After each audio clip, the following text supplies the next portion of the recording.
Hello, welcome to this video. Thank you so much for tuning in, sharing in this now moment with myself and with one another. If you haven't seen these videos before, welcome. Welcome back if you have. My intention is unity and oneness. I want to go into a little flow with my guides. I want to talk about that briefly, and then I'm going to talk about, my intention is to connect with them in regards to the energies that we're all experiencing, because there's a lot of fear that's going through our frequency right now. And I just want to see what that's all about. And I also want to just address something about channeling. And I'm going to start saying this on a regular basis because I think it's a good reminder. First, what I'd like everybody to do, if you are open to it, is dropping into your heart. Come into a place of gratitude. Take a deep breath in. Nice long exhale. And just feeling very present in your body. Feeling a nice flow of breath coming in and out, and feeling appreciation and gratitude, not only for your body being here in this now moment, but for the experience that we're having, whatever that experience looks like. And you may not feel grateful for that right now as you watch this video, but whatever you do feel grateful for, maybe it's a family member, maybe it's a pet, maybe it's the ocean, maybe it's a tree, whatever it is. Bring that into your space, in your awareness, bring it into your heart, breathe it in, and just feel into that presence. Because this is what, if all of us are doing this on a regular basis, it brings us back into a state of awareness, back into a state of presence. And it helps us to discern what it is that we're tuning into. Not only does it help us discern and interpret what it is that we're tuning into, it also guides us to what we should be tuning into. So sometimes we might be called to look at something and we are feeling that way because we're curious or because it's the hot topic. And by the way, I've done this so many times, gone down that rabbit hole, and then all of a sudden I don't feel great. I feel icky. I feel like I can't sleep very well. I feel like something doesn't sit right with me. And I'm realizing that I got stuck or sucked into a story, a pattern.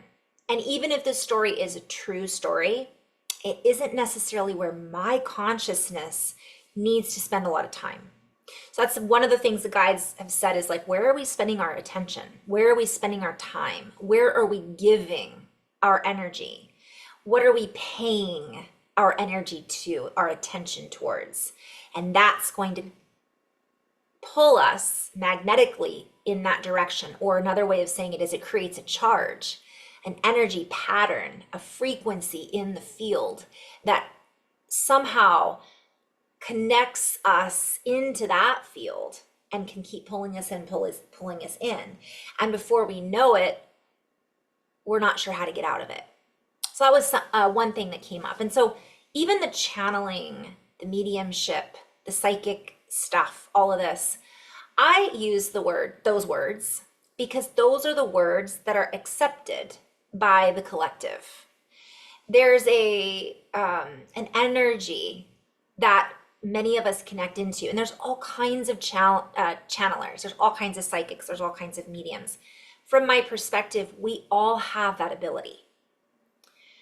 And I would like us potentially, I'm trying to keep away from the linearity and defining someone as, including myself. I've really struggled with calling myself a channeler or a psychic or an energy worker or a light worker, or I could go on and on and on and on, because those titles change. But from a higher perspective, it doesn't matter what we call it or what the label is. Are we in our hearts? Are we in a place of balance, peace, and joy?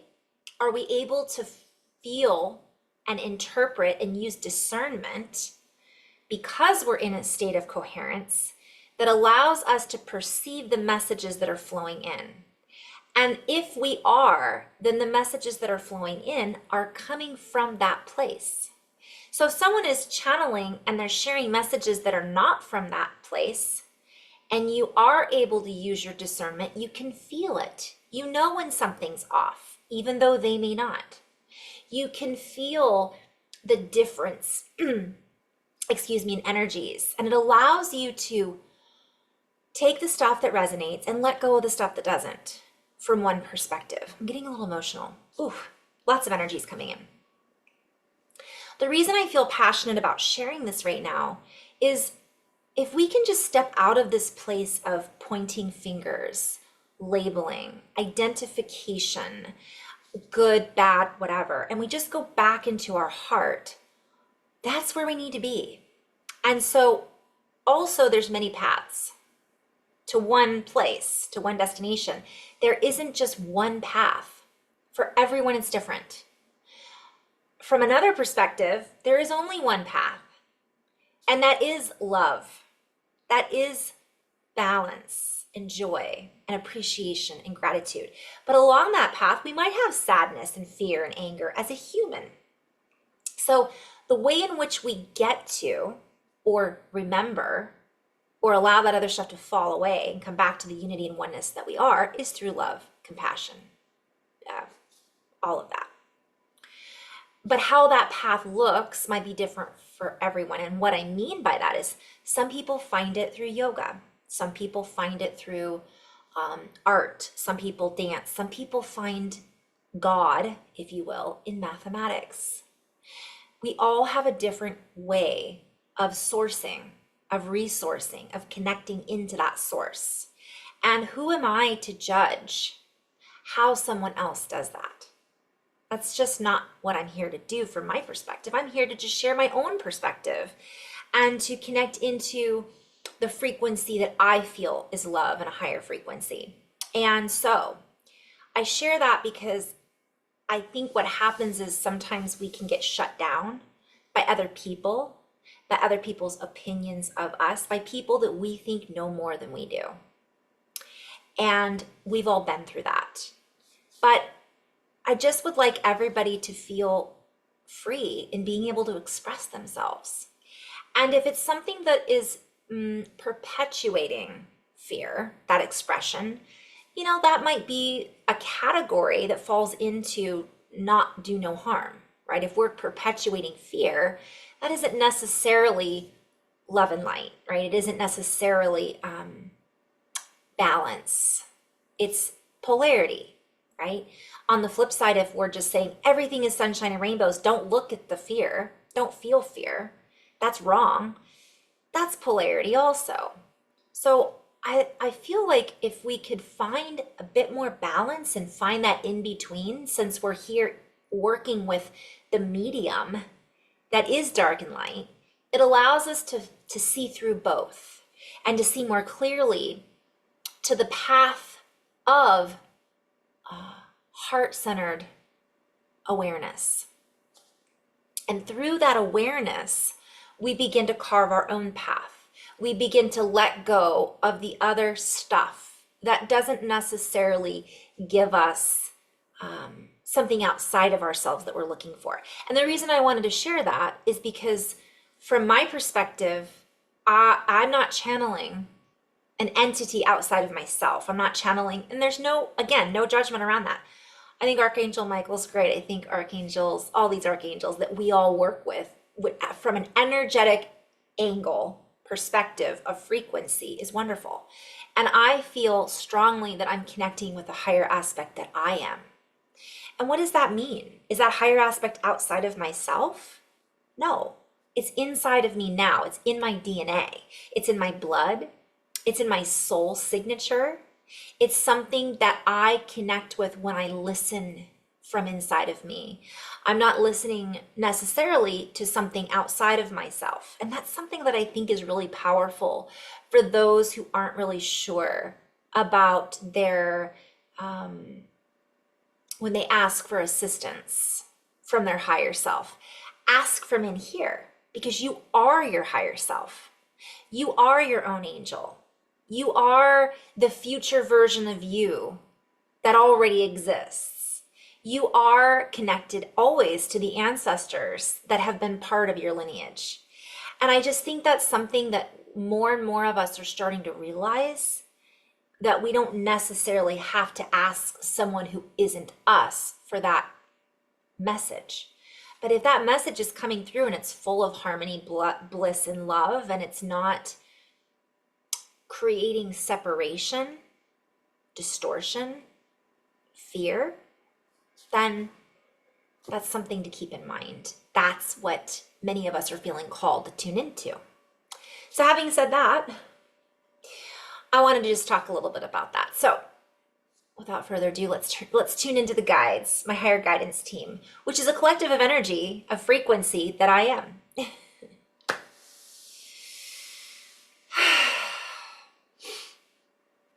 And so as we tune in inside, as we feel into our own voice box, if you will, as we feel into our ears and our heart center, and we hear with ears to hear, we begin to recognize what it is that we need to hear, that we need in order to feel safe, in order to feel at home, in order to feel expansion, in order to feel abundance.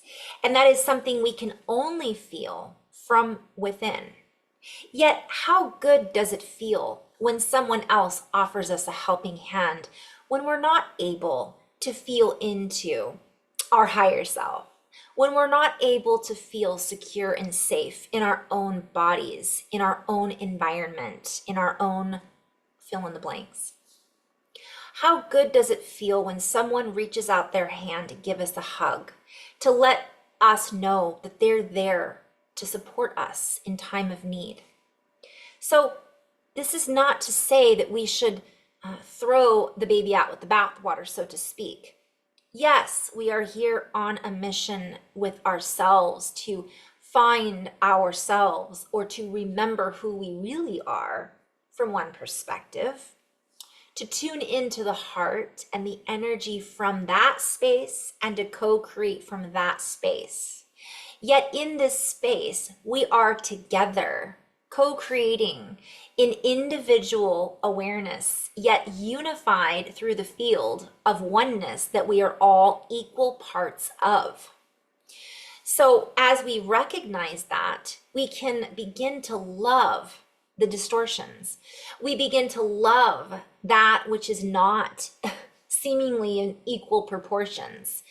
It is not that we choose to become that way, that person, place, or thing, or participate in those types of unequal activities or speech patterns, yet we can see that reflection and we can honor that space as we move forward from our own sense of honor.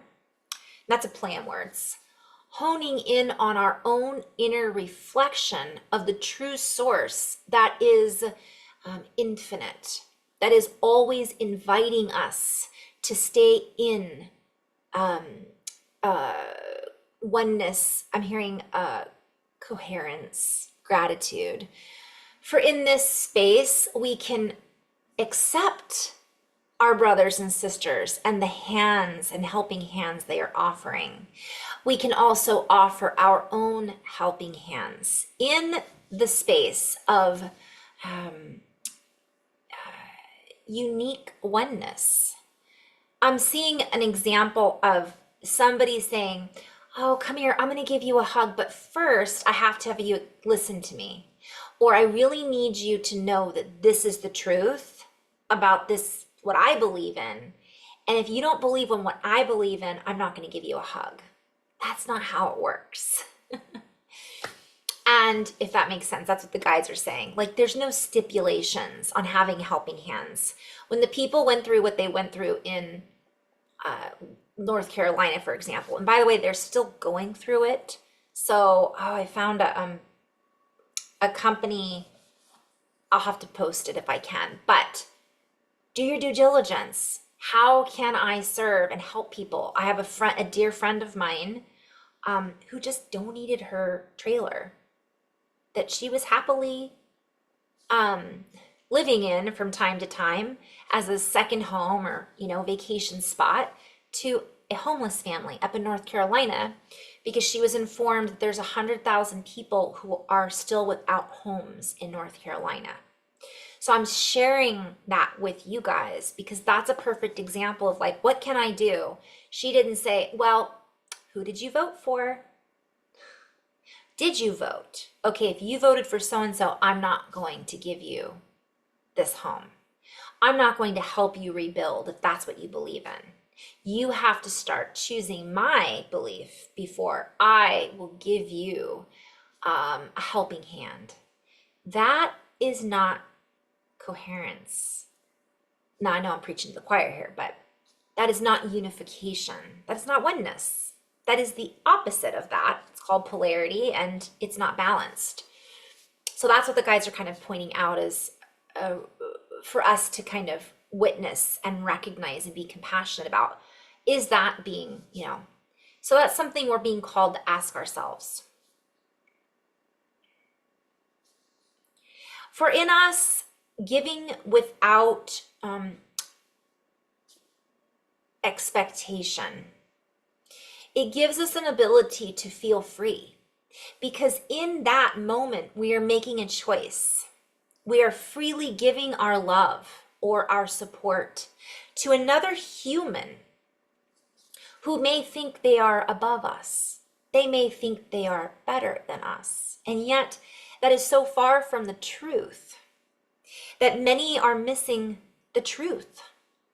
Many are seeing that we are separate, and we need to keep this separation so that we may be approved of, so that we may be righteous, so that we may feel vindicated. And these words are an example of a representation of energy that aligns perfectly with linearity. Yet as we move out of linearity and we move into a facet of multidimensionality, for multidimensionality has many facets, and we are beginning to unfasten ourselves from the old lock-in system, the old looping system, the old time logs, if you will. Many of us are saying, I will not log back in to that old written account of what things used to be. For I am not held into that accountability. For my accountability begins with me, begins with me stepping into my own sense of freedom. And this comes with valuing others and coming into a place of non-judgment from one perspective, or recognition in the beauty in the human that is here to experience life as a human through infinite types of experiences, skin color, countries. I'm being shown, like, obviously it's not infinite countries, but it's like we're all different snowflakes. So we didn't all come here to be the same snowflake. I know. It can be challenging at times. It is not that we are accepting people, humans, who are abusive to one another, or let us say abusive to us in our own reality. Yet we cannot perpetuate, if we do not accept that as a truth or as a good quality to have, then why would we choose abuse in response to that? Ooh, okay. This can get a little complicated, because then where does one have justice? Where does this end for the people that aren't doing the right thing, that are hurting other people, right? Now I'm being called to talk about the layers of what that means.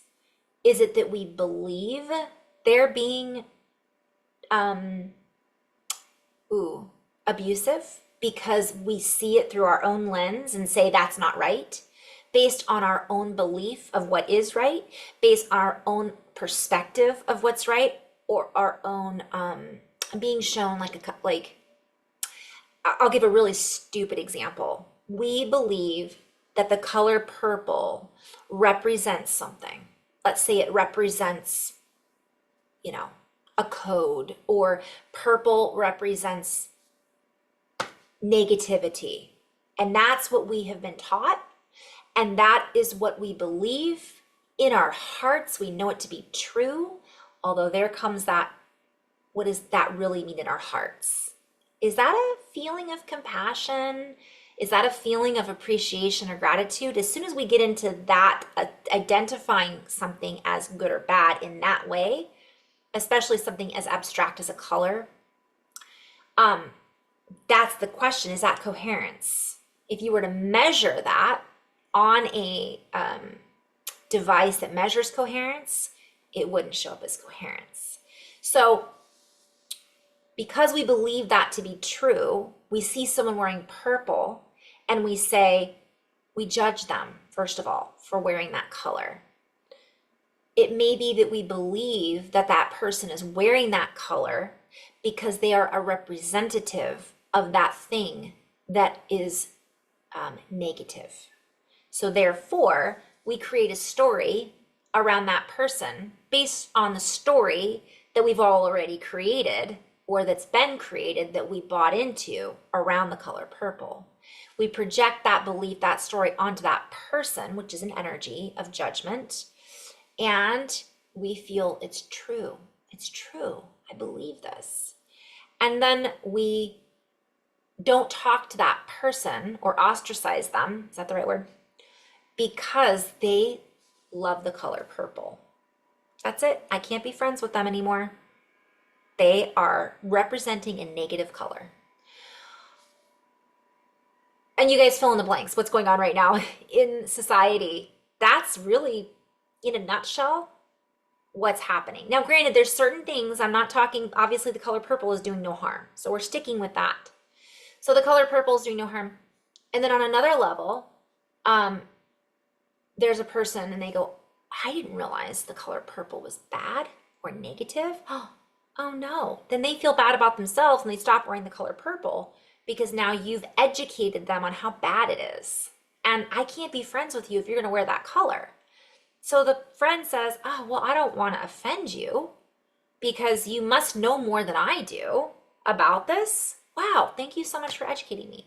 And the color purple goes away and they don't wear it again because they don't want to disappoint their friends. That's one example of what's happening. Or the person that is being taught about the wrong of the color purple, they say, they rebel and they go, well, how dare you judge me? I am not going to be your friend if you are going to judge me over my favorite color.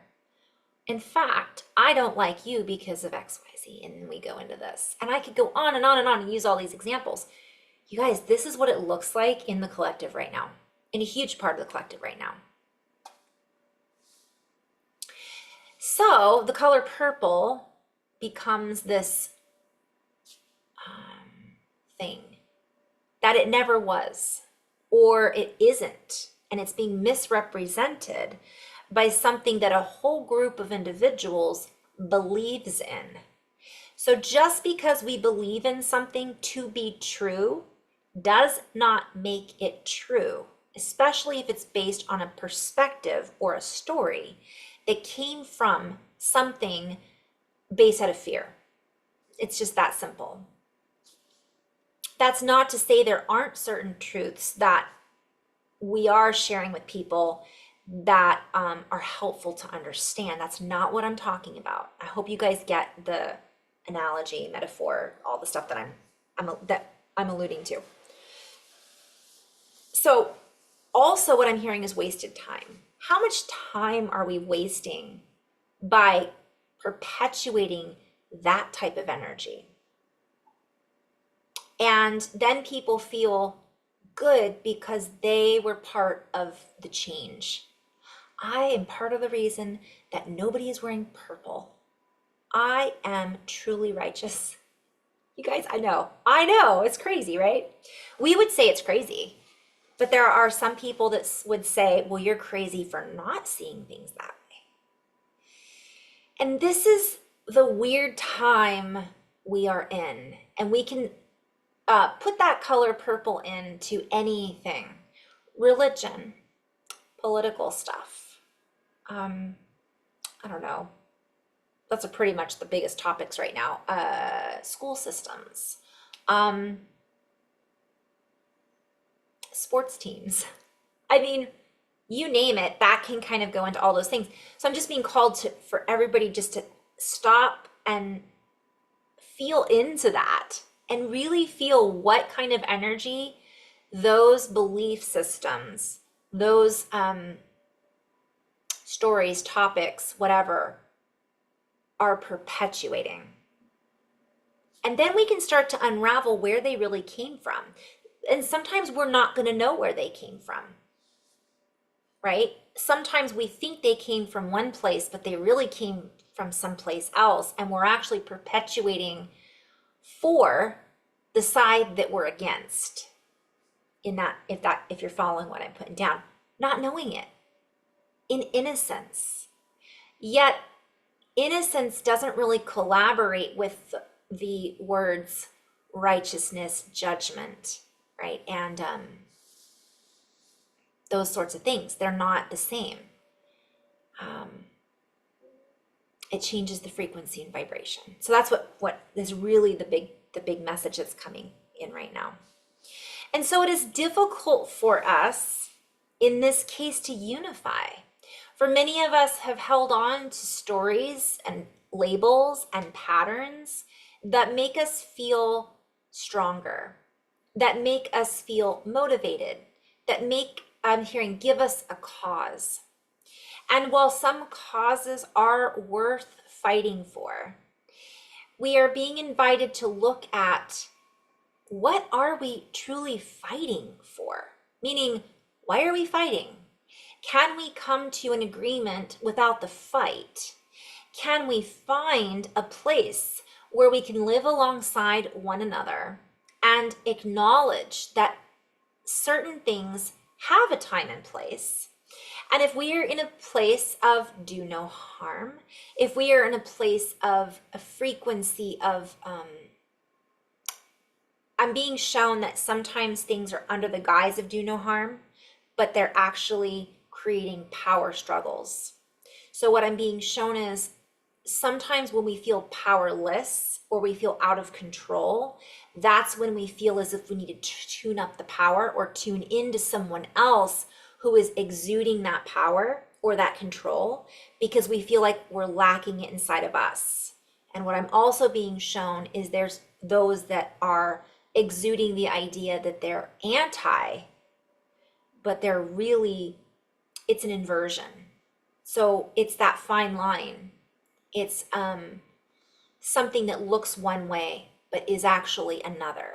And that's going on a lot in the collective right now. You guys, basically what I'm being shown is a rat's nest. It's like all of this energy that's really tangling up and causing us to get trapped inside of it a little bit. Nothing that can't be, sometimes we're purposefully get stuck in a rat's nest and we have to cut ourselves out in order to see the bigger picture. So I'm being shown that as relevant as well. And so we are called to come back to reason, meaning not the reason why or who or how, but coming back to what stands to reason. I'm being called to play with this a little bit. So a couple things came up. I just looked up etymology for reason, and it's talking about, it comes from consider. So it's time to consider. And it also says that it comes from to think. Now, I don't like to always do the AI overview because it doesn't go deep enough. So the word comes from Latin to think, but it also comes from cause or motive. Okay. It also is thought or opinion in Old French. And then, if I go on Etymon Online, which I do really like, to reckon, I reckon. And it talks about explanation, motive or cause, there it is again, sanity. I love that. So I like to dig deeper. So it says that which recommends itself to enlightened intelligence, a reasonable view of a matter. and that's from 1300. Also, it says grounds for action, motive, cause of an event. So, and to question, that's also part of this. So later on, it became more logical. But in 1300, it was sanity and that which recommends itself to enlightened intelligence. So it's not just intelligence, it's enlightened intelligence. And what does being enlightened mean? Well, it's not being in a place of pointing fingers and name calling and justification based on truths that may not actually have a foundation based in truth, even though we think logically that it does because of what we've been taught, because the foundations that we've been taught from represent something that aren't necessarily the entirety of the situation, right? So these are all things for us to consider.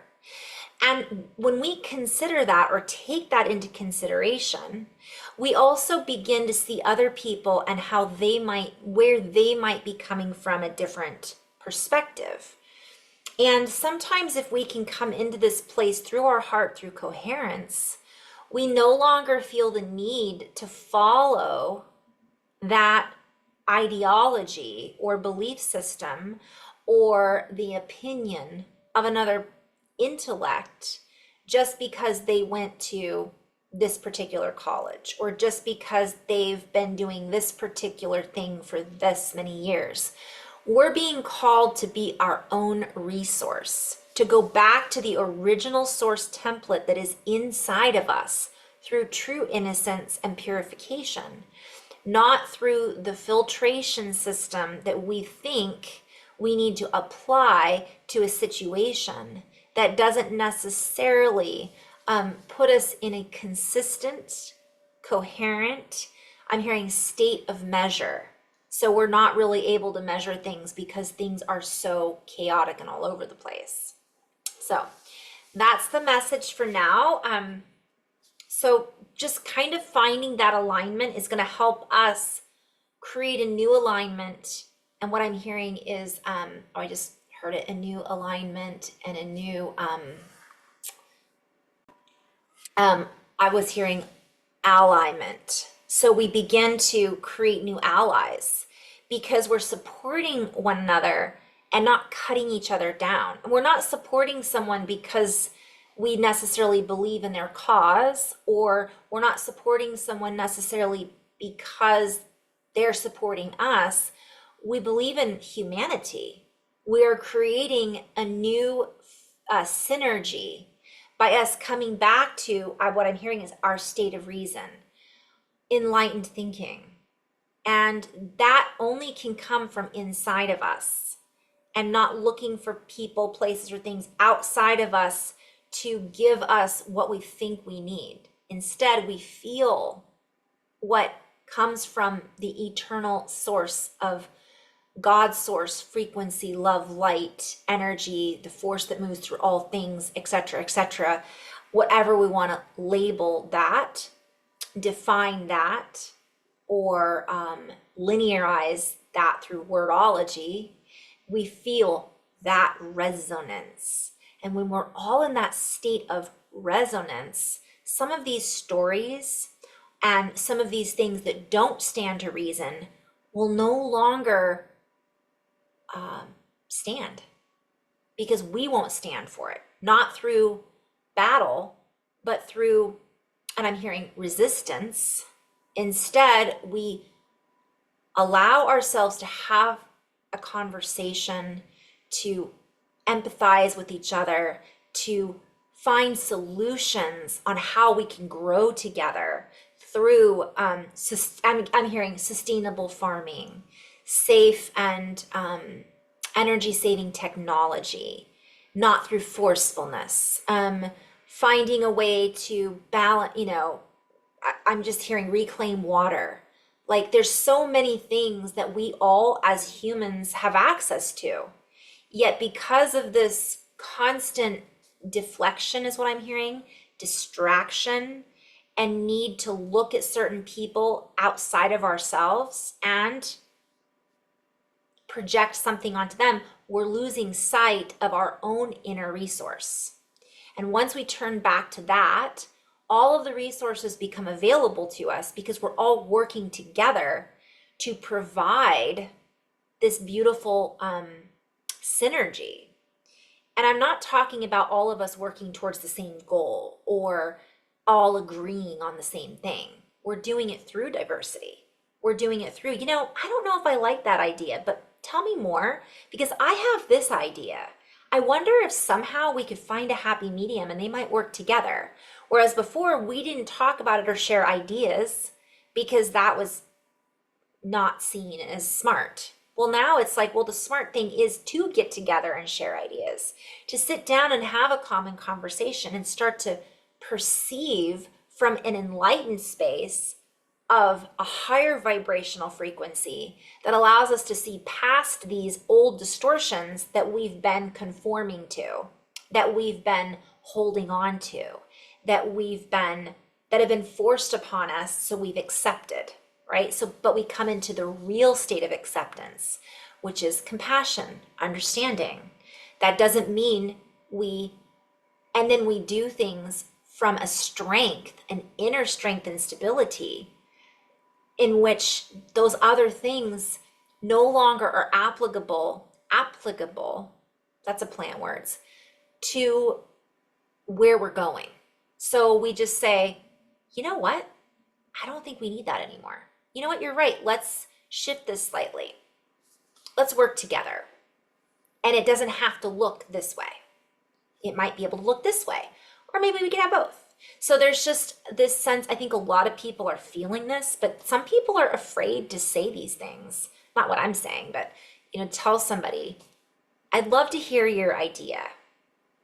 And I would love it if you would hear and listen to mine. I would love to help you. What can I do to be of service? And if they're asking you to do something that morally or ethically is something that's disagreeable to you, I'm just saying you, not you watching this, but people in general, you can say, that doesn't sit well with me. Is there something else I can help with? Not poo-pooing the person because they don't, it's not something we want to do. I don't feel comfortable going to that rally because that isn't something that I feel not only safe at, but it also doesn't feel like I'm projecting from a place of peace if I'm going to fight against something. So is there something else maybe I can help you with? And maybe they're creating a community garden. Okay, I can be of service there. And in the meantime, I would love to show you this idea that I have. Anyways, I could go on and on. Lots of love, guys, in love and light. Namaste.